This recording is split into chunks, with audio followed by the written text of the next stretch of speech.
'Twas the night before Christmas, when all through the house not a creature was stirring, not even a mouse. The stockings were hung by the chimney of care, in hopes that St. Nicholas soon would be there. The children were nestled, all snug in their beds, whilst visions of sugar plums danced in their heads, and Mama, in a neckerchief, and I in my cap, had just settled our brains for a long winter's nap. When out on the lawn there rose such a clatter, I sprang from the bed to see what was the matter. Away to the window I flew like a flash, tore open the shutters, and threw up the sash. The moon, on the breast of the new-fallen snow, gave the lustre of midday to the objects below, when what to my wondering eyes should appear but a miniature sleigh and 8 tiny reindeer, with a little old driver so lively and quick I knew in a moment it must be St. Nick. More rapid than eagles his coursers they came, and he whistled and he shouted and he called them by name. Now Dasher, now Dancer, now Prancer and Vixen, on Comet, on Cupid, on Donner and Blitzen, to the top of the porch, to the top of the wall, now dash away, dash away, dash away all. So dry leaves that before the wild hurricane fly, when they meet with an obstacle they mount to the sky, so up to the housetop the coursers they flew, with a sleigh full of toys, and St. Nicholas too.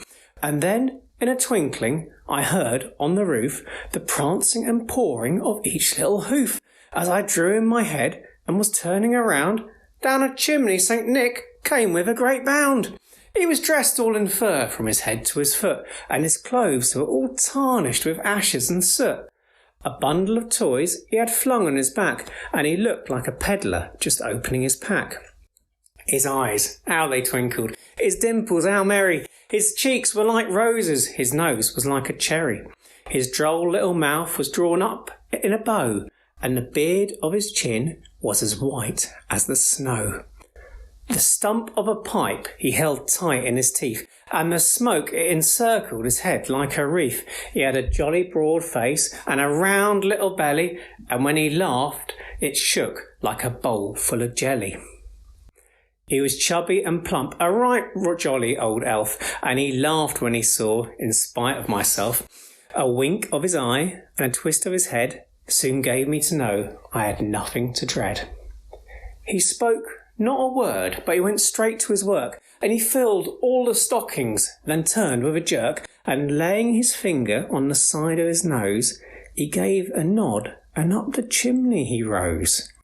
He sprang to his sled, to his team gave a whistle, and away they all flew like the down of a thistle.